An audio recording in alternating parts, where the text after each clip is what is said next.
Good evening. You're watching the news tonight, your daily roundup of all that has happened across India and the world. I'm Ashan Russell, and tonight our special focus will be on the Armed Forces Special Powers Act removal from the state of Tripura. What does this mean for other states where the act is in place? We'll be discussing that with a special guest. But first, the headlines we're tracking right now. The power tussle in Delhi turns into a legal battle. Both the Aam Aadmi Party and the centre moved the Delhi High Court and the Supreme Court respectively to resolve the crisis.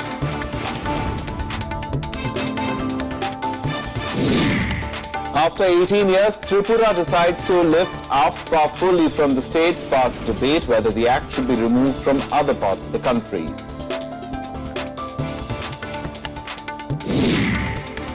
Former Bihar Chief Minister Jitan Ram Manjhi meets Prime Minister Modi, triggering speculation of a tie-up before Bihar polls, terms the Janata Parivar merger a failure.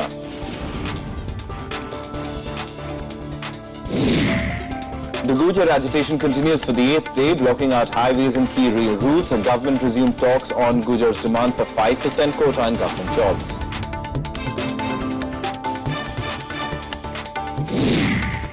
And the United States warns China against activities in the South China Sea, releases video of Beijing building island on disputed waters. China rejects the US charges, accuses Washington of harboring ulterior motives.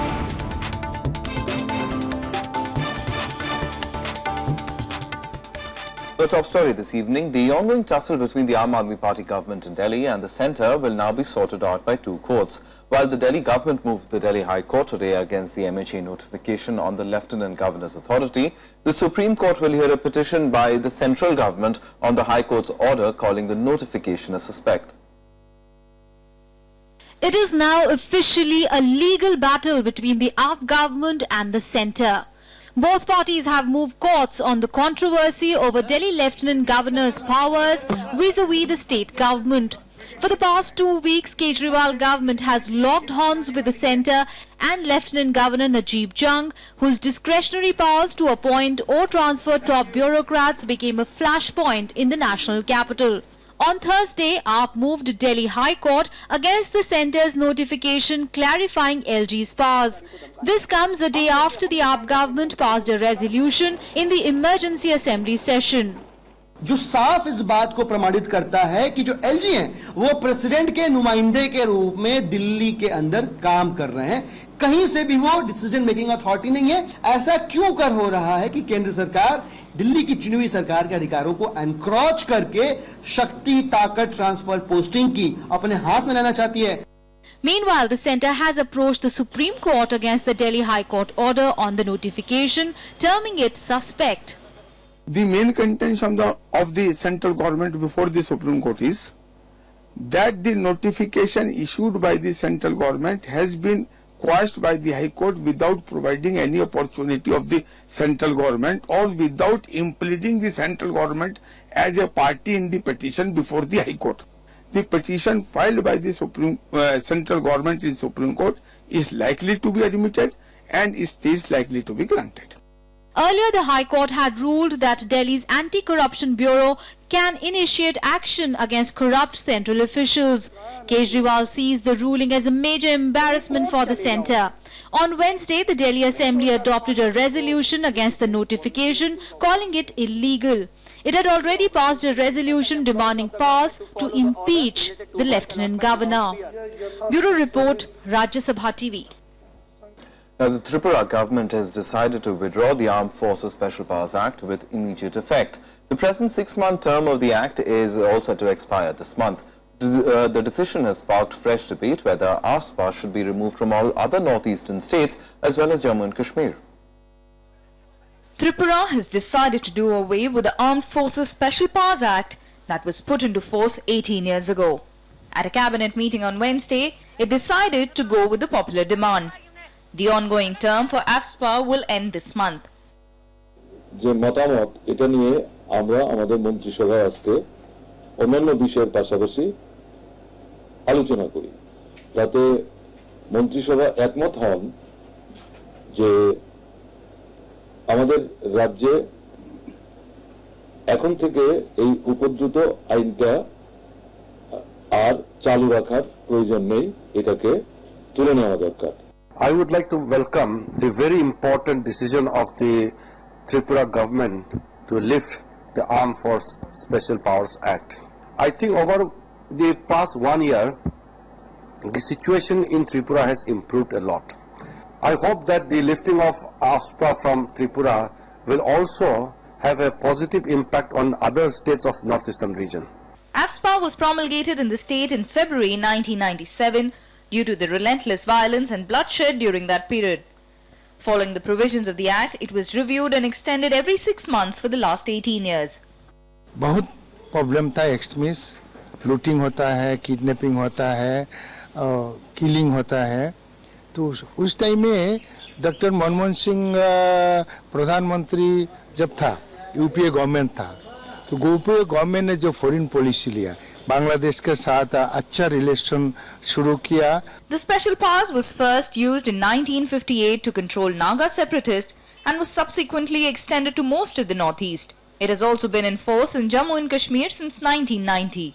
Tripura's decision has triggered the debate whether AFSPA should be removed from other parts of the country as well, especially the valley. हमने यही आग्रह केंद्र सरकार से कह रहे हैं, जहाँ पे जरूरत नहीं है वहाँ पर इस कानून को हटाना चाहिए, और यही हमारी मांग भी रही है जम्मू एंड कश्मीर में. जहाँ पर आपको ये आतंकवादी हमलों का खतरा है वहाँ पे इसको लागू करवाइए, ये नहीं कि पूरे स्टेट के अंदर इसको लागू करें. Revoking AFSPA was one of the poll planks during the J&K assembly elections last year. Ruling PDP has raised demands to revoke the act. However, the army is against the move due to constant militant activities in the state. Bureau Report, Rajya Sabha TV. And we're joined by Prakash Singh, former DGP Assam and former BSF also, to help us understand this needs as far as the demand now after Tripura, a lot more states, and this debate has been raging on across the country about the Armed Forces Special Powers Act, especially its misuse in certain cases. But as far as its need in present day India is concerned, especially in these sensitive states, how would you put it?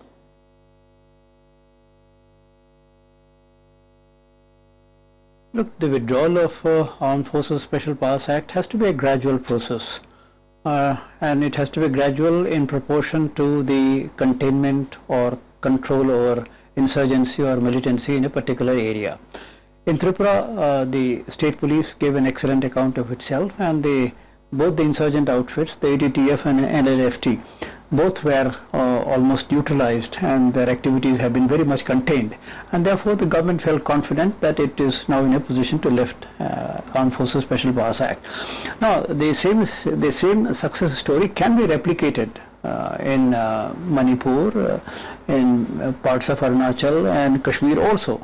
The problem in these states is that the local police, the kind of dynamism, initiative and the kind of comprehensive approach which they should have shown to tackling militancy or terrorism in their respective states, they have not been able to. Now there could be various reasons, but the fact remains that the local police must be strengthened and should be in a position to deal with militant outfits on their own. Once the local police is able to deal with the militant outfits on their own, the armed forces would not be required. And once the armed forces are not required, the Armed Forces Special Powers Act would just not be required. So I think the government focus should be on building up the capability of the local police forces. And I see no reason why the Kashmir police cannot handle the insurgents there, or the Manipur police cannot handle the various militant outfits there. Right. Well, and till then, as long as the armed forces are there, whether it's the Central Armed Police Forces or the Indian Army, the fact is they would require some protection, and we have to strike a balance between the concerns of the security forces and also the human rights concern. We have to strike a balance, and we must remember that the Supreme Court upheld the constitutional validity of the Armed Forces Special Powers Act. But it's also a fact that the Jeevan Reddy Committee recommended that it should be repealed because it is looked upon as an instrument of repression and as an instrument of high-handedness. So, I mean, as I said, there are conflicting versions and views, and we have to strike a balance.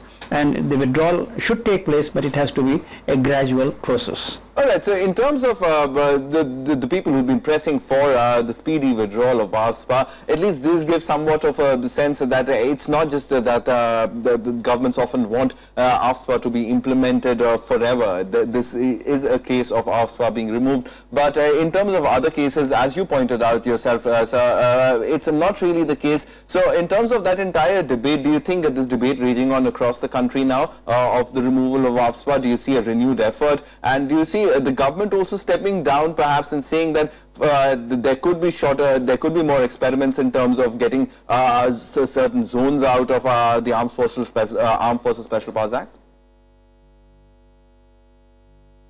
I'm sure the government would be bold enough to experiment a gradual withdrawal from other areas also. In fact, in Manipur, from the Imphal municipality and some surrounding areas, the Armed Forces Special Powers Act has already been withdrawn. And in Kashmir Valley also, it is not, it doesn't apply to the entire valley. So the Kashmir government, Mufti has already said that they would be withdrawing Armed Forces Special Powers Act, but as other party spokesmen and the BJP spokesman have clarified, it will be a gradual process, and with the, we have to take the army along, we have to take the concerns of the human rights groups also. As I said, it's a question of striking a balance. We should not be in a hurry to withdraw the Armed Forces Special Powers Act, but the armed forces and the state government must be told very clearly that, look, this is your problem and you have got to handle it with your own resources. And the armed forces would not be there for all time to come. So once the state government decides to take and is able to take the militants or the insurgents head on, then the question of Armed Forces Special Powers Act would just not be there. I think the crux lies in building the capability of the state police forces. All right, we'll leave it over there. A very pertinent point you raised there, Mr. Singh. Thank you very much for coming in and helping us understand this a little better.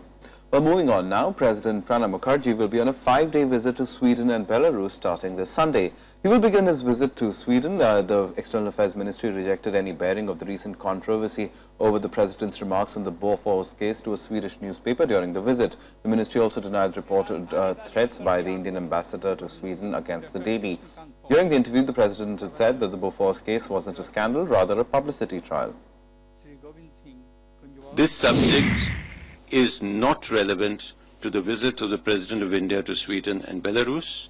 So let us concentrate on what the visit is about. Rashtrapati ji will be paying a state visit to Sweden from 31st May to the 2nd of June. And thereafter he will be going on to Belarus on a state visit, reaching there on the 2nd of June and staying there till the 4th of June. Now, with just a few months to go for the crucial Bihar Assembly elections, there's a strange buzz in the air. As the Janata Parivar tries to iron out differences and struggles to come together, former Bihar Chief Minister Jiten Ram Manjhi added more spice to the political conundrum on Thursday. He met the Prime Minister in Delhi, fanning speculation of an alliance with the BJP. As the battle for Bihar heats up and the world speculates about all the possible political permutations and combinations, Jiten Ram Manjhi has added fuel to an already raging fire. The former Bihar Chief Minister met Prime Minister Narendra Modi in Delhi on Thursday, fueling speculation that he may align with the BJP in the upcoming assembly polls. But he chose to remain silent about any pre-poll tie-ups, instead saying that post-elections he would partner with a formation that did not include current CM Nitish Kumar, a former mentor but now a bitter critic. चुनाव का जो फलाफल होगा, फर्ज कीजिए कि हम ही को सरकार बनाने की नौबत आ गई, मुद्दा आ गया, हमारे पास 2010-20 गो एमएलए की जरूरत हो गई, तो वैसी परिस्थिति में हम उस पार्टी को छोड़ करके जिस पार्टी में नीतीश कुमार है, बाकी सबका सहयोग ले सकते हैं। यदि हमारे मदद से किसी की सरकार बनते नजर आ रही है, तो वही नीतीश जी की पार्टी को छोड़ करके बाकी जितनी पार्टियां हैं, उन लोगों को हम मदद कर सकते हैं, जिसमें भाजपा भी है। After his removal from the post of CM and the JDU, Manjhi launched his own outfit, the Hindustani Awam Morcha. His unceremonious exit aside, RJD's Lalu Prasad sent him overtures to join a grand alliance, the Janata Parivar, that will include Nitish. But Manji says a tie-up that has both the RJD and the JDU will hardly work, a feeling echoed by the BJP.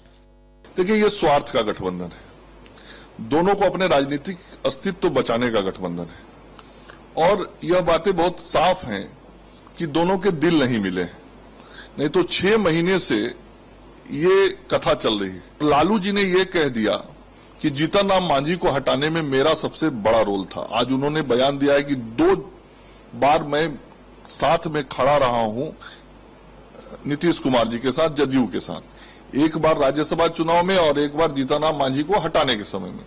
Leaders associated with the Janata Parivar meanwhile claim all is well within the alliance and the merger is on track. कोई असमंजस नहीं है, सब बातचीत होकर समाधान हो जाएगा। लालू यादव कभी तारीफ करते हैं, रघुवंश जी कहते हैं सीट शेयरिंग को। वो किसी के बयान पे बयान देना हमारे लिए ठीक नहीं है। हम सिंसियर हैं मर्जर करने में, साथ होने में। तो ये लायंस के बाद न तय होगा कि नेता कौन रहेंगे। अलायंस के होने के वोट के बाद उस समय लोग मिल बैठ करके तय करेंगे।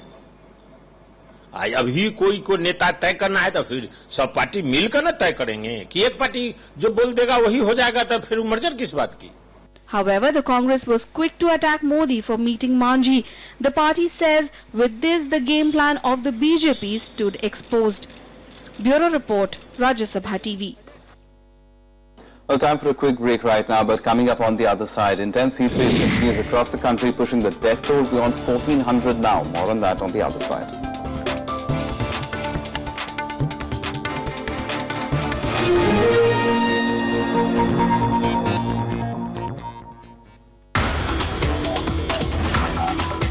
Spotlight on India's education sector.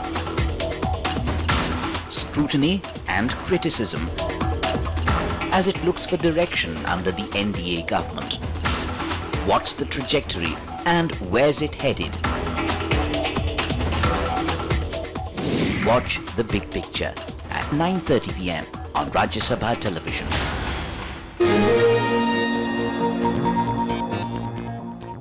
Welcome back. You're watching the news tonight.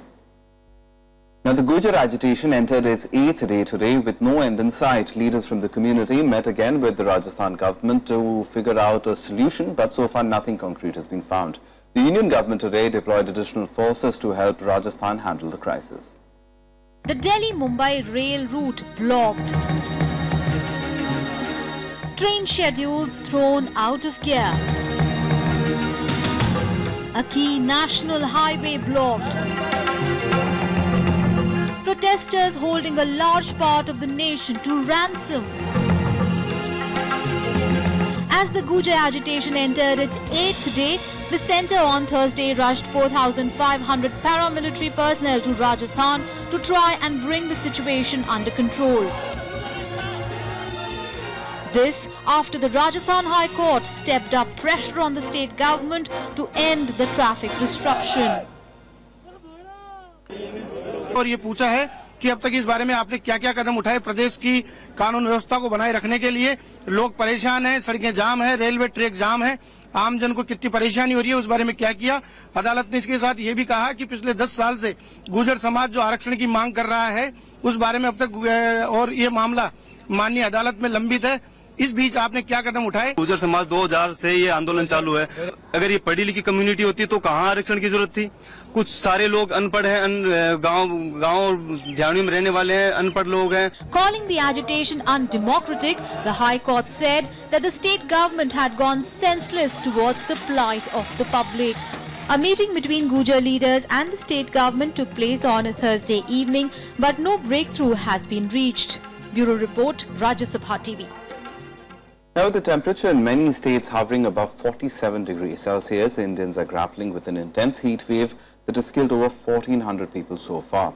Even as the death toll rises, the state and central government hospitals are still struggling to cope with the crisis. A melted zebra crossing, long queues to fetch water and dried up riverbeds. The killer heat wave that has hit a large part of the country has so far claimed over 1,400 lives. Of these, nearly 1,300 are from the twin states of Andhra Pradesh and Telangana alone, a situation that has left the state government and hospitals baffled. IMD is predicting continuation of this heat wave for another 2 or 3 days. With some cautious this thing, we hope that this death toll decreases, or there may not be more deaths. The temperatures are likely to be there like this. At few places, high temperatures are expected about 47 degrees. That is, severe heat wave conditions will be there. The frequent power outages and scarcity of water in this scorching heat has only added to the woes of the people in Malkangiri district of Odisha. More than 100 people have died here, and with the dearth of facilities, the toll is only expected to go up. यहाँ पर पानी का समस्या बहुत है। Chairman को बोलने से, काउंसलर को बोलने से भी कोई भी पानी नहीं देते यहाँ पे। Advisories about how to escape the heat and how to stay protected are little help in these temperatures. The weatherman says respite is only a few days away, as monsoon will hit Kerala by the end of this month. But this good news too comes with a rider. The amount of rainfall this year would be less than usual. Bureau Report, Rajya Sabha TV. And for all the other national news, let's take you nationwide. Congress President Sonia Gandhi today accused the centre of showing an apathetic attitude towards her constituency.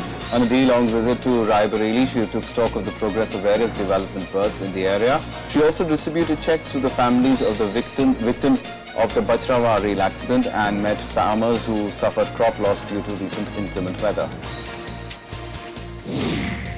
CBSE Class 10 results were announced today. Over 13 lakh students had appeared for the exams this year. Over 94,000 students scored a 10 CGPA, the highest. Girls fared better than boys, although the pass percentage declined from 98.87% in 2014 to 97.32% this year.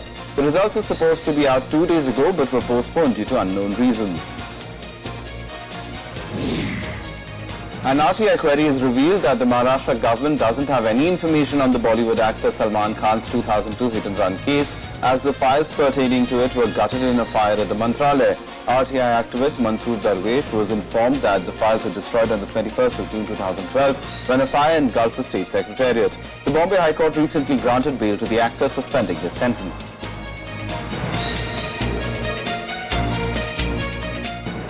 Some international news now, and the United States has sent out a stern warning to China to immediately halt the ongoing construction activities in the South China Sea. Washington also released a video showing Beijing's reclamation work in the region. China rebutted all allegations, reiterating that they're building a new island which will benefit all claimants of the South China Sea. China's actions are bringing countries in the region together in new ways, and they're increasing demand for American engagement in the Asia-Pacific, and we're going to meet it. We will remain the principal security power in the Asia-Pacific for decades to come. The US signaled a tougher stand on China if they continue with its South China Sea ambitions. Washington is evidently trying to spur Asian partners for more action. They also released a surveillance plane footage which apparently shows Chinese building new islands in the disputed waters. China continues to hold its stand that the US has ulterior motives in the South China Sea. The United States will fly, sail, and operate wherever international law allows, as we do all around the world. Finally, with its actions in the South China Sea, China is out of step with both international norms that underscore the Asia-Pacific security architecture. 美方如果不是习惯了双重标准，就是另有所图。我想重申，中方有关岛礁建设活动的规模和速度，与中国作为一个大国。 China also reacted strongly after Vietnamese and Filipino troops played soccer and sang songs on disputed islands, apparently pointing at the growing security ties between the two Southeast Asian nations which are at odds with Beijing. 我还没有看到你提到的这个报道。你问我们担不担心？中国的一贯的态度和立场就是我们不会去招惹别人，但是呢，对于中国的主权和领土完整，我们捍卫的意志和能力。 Territorial disputes over South China Sea will be on the agenda at the annual Shangri-La Dialogue, which begins later on Friday. Ash Carter will join the Southeast Asian nations to make a more united stance against Chinese activities in the disputed island. Bureau Report, Rajya Sabha TV. Now some more news from across the world in Global Buzz.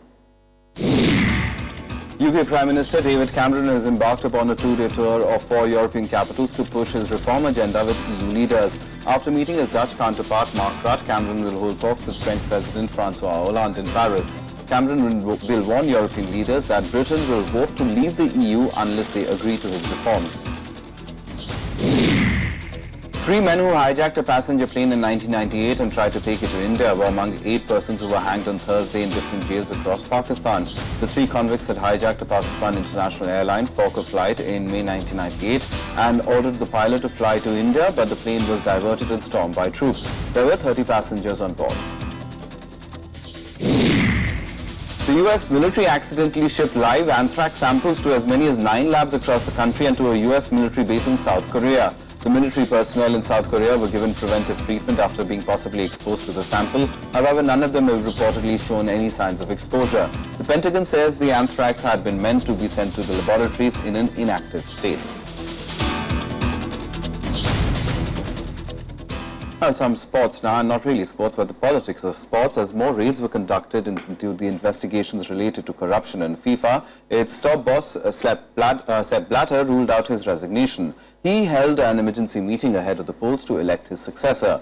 UEFA has already threatened to boycott the polls, which could be a big blow to Blatter, who is seeking another term. Sponsors too are building pressure on the football's world governing body. After some of the most powerful figures in global soccer faced extradition on corruption charges yesterday, FBI officials today raided the Miami headquarters as part of the international investigation. Former FIFA Vice President Jack Warner surrendered to the police mid-afternoon in Port of Spain on Wednesday. US authorities have charged a total of 9 soccer officials and 5 sports media and promotions executives with corruption involving more than $150 million in bribes over a period of 24 years. FIFA has provisionally banned 11 of the 14 charged with any football-related activity. As the best financial investigators in the world, IRSCI special agents exposed complex money laundering schemes, uncovered millions of dollars in untaxed income, and discovered tens of millions of dollars hidden away in offshore accounts in countries like Hong Kong, the Cayman Islands, and Switzerland. This really is the World Cup of fraud, and today we are issuing FIFA a red card. FIFA President Sepp Blatter hosted an emergency meeting amid the ongoing investigation. Seeking another term as FIFA boss on Friday, he has refused to step down. European football body UEFA warned it could boycott the vote. It said the Congress risks becoming a farce and that the vote should be postponed. Il y a des accusations de corruption dans ce milieu. Moi, je pense que la raison serait, puisque je crois que l'élection est prévue dans quelques jours, qu'on prenne un peu de temps, qu'on regarde ce qui est fondé, ce qui n'est pas fondé, et ensuite les instances se prononceront. Mais là, sinon, ça va donner une image encore plus désastreuse de cet ensemble. The governing body has landed itself in further trouble, with sponsors threatening to review ties over the arrest. Visa says it will reassess its sponsorship unless FIFA makes changes. Coca-Cola and Adidas too have voiced concern. Bureau Report, Rajya Sabha TV. Time for all the sports action now on Sportsbeat. Olympic gold medalist Abhinav Bindra became the 4th Indian shooter to qualify for the Rio Olympics after finishing 6th in the men's 10-meter air rifle final at the ISSF Shooting World Cup in Munich.